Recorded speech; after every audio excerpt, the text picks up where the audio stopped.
When I was 15, my dad was going to use me for rituals. While I had every reason in the world to hate him, God helped me to understand that there was no justification for holding on to offense. You see, I grew up with a single mother, not by choice. She was a single mother because my dad wanted to have nothing to do with me. He had offered that she got rid of the child when she informed him that she was pregnant. But she refused because she wanted to do the right thing. And so growing up with a single mother made me that child that was in dire need of a father's validation, a father's love. I thought that there were things that I could do to make my dad change his mind about me.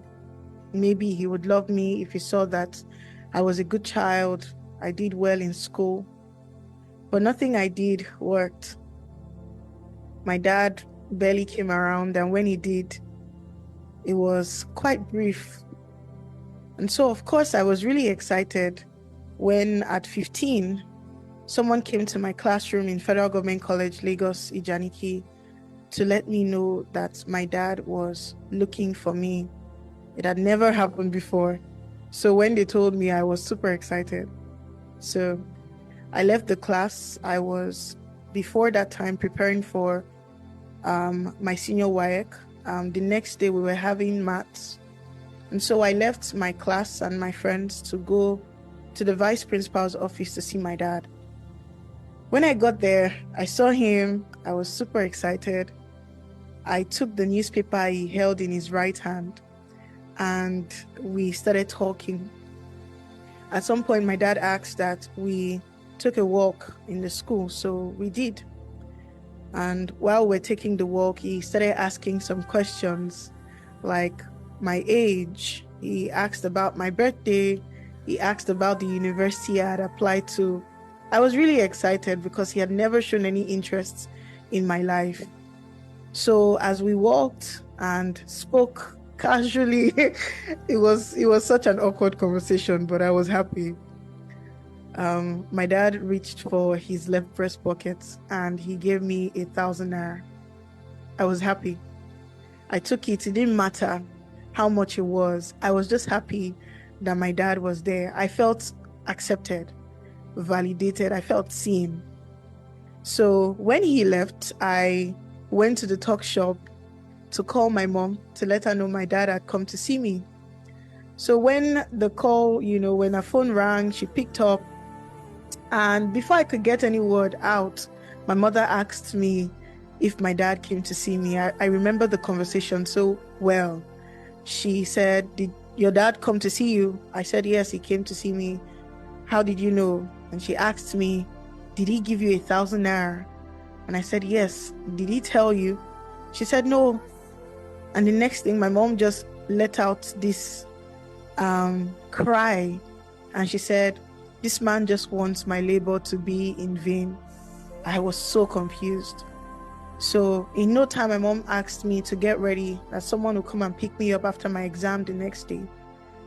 So I went back to my hostel wondering, I was super lost, like what was going on, The next day, someone came to take me home. It was my pastor, actually, my mother's pastor. So when we got to church, I thought I was going home, but apparently they took me straight to church. And this is a sidebar. I grew up in an Orthodox church. I grew up in a prophetic community, and these prophets were some of the people that raised me and all of that.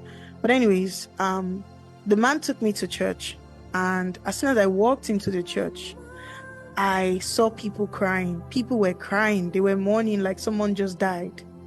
I was, again, confused. I didn't know what to make of it. Like, what was going on? I didn't understand. And so they brought me to the front of the church. The prophets that were there, they saw me, and again, they were part of the people that were crying. The pastor, his eyes were, teary, and I was just wondering what was going on. And long story short, they started to let me know what my dad had done. They went into the details of my father's visit, what he wore, what he looked like, what he did, and how he gave the money to me. And they explained that my dad had done some enchantment over the money, and the money was supposed to buy my life. And the reason he wanted to buy my life was to replace his life with mine. So apparently my father was sick and he was dying. And for some reason, there was this knowledge that he needed a life in place of his life, and my life was that life. I can't begin to describe how heartbroken I was. I was ashamed as well because I was hearing this information in front of people. Remember, I said I always wanted my father's validation, but to hear my father didn't want me to the point that he wanted me dead and he tried to take my life was the most heartbreaking thing ever. I was ashamed. I felt bad. I cried. It was such a sad moment for me. But long story short, we went home and the rest was history. Now, this happened in 2008. 10 years later, I was in a prayer meeting. In that prayer meeting, Pastor Moses Ida Michaels was ministering. And while he was ministering, he started saying these words: "The Lord is searching for those that he will send. The Lord's eyes are going to and fro, searching for whose heart is longing for him." I'd heard those words before, but for some reason, those words pierced me. I knew in that moment that God was convicting me, but for what? I didn't know. In the process of crying and just sitting in this place, asking the Lord what he wanted from me, the Lord came to me and he said, "You need to let this pain go." This was such an important instruction because for 10 years, I had carried this pain. It was my identity. It had formed my approach to life and everything around it. And so the Lord asking me to let it go was one of the most difficult things ever. And so the Lord, seeing that I was struggling with releasing this pain, he said these words to me: "Your pain is not a badge of honor. You have to let this go." And by his grace, I received the strength to go out for someone to pray with me. And that started my journey of healing. I want to share this with someone today that might be dealing with offense. You see, the world has a way of convincing us that it is okay to hold on to offense. There are so many reasons that we can pass for the justification of these offenses that we hold on to in our hearts. But with God, we must understand three things. Number one, your pain is not a badge of honor. It doesn't define you. It doesn't define you. When God asked me to let it go, I remember feeling like I would be nothing without this pain. I would be nothing without this story. But there is so much more that the Lord wants me to know about my life than that moment when a man decided to be a man. The second thing is our response is our responsibility. When people act, it is our job to respond. We can't always blame people for our responses. If people are wicked, that's on them. But when we choose to be wicked in response, it is on us.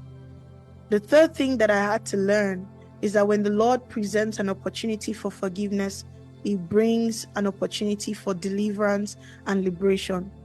Forgiveness is most importantly for us than it is for the people that have offended us. It is for our building, it is for our maturation, it is for our healing. And most importantly, we must realize that when we forgive, or when we allow the Lord to help us forgive, what we are experiencing in that moment is we are bringing ourselves out of the bondage that we could have easily been in, right? When the enemy or when people come to hurt us and we hold on to it, we don't actually realize that it is never just about that moment. It is more about the future and others that would be affected by that one action of that individual. So today, my prayer for anyone that is listening to this is that the Lord will give you the strength to let go. and the Lord will bring you into the true knowledge of your identity. May you remember that your scar is not a badge of honor. Your scar is not a badge of honor, and you are not your pain.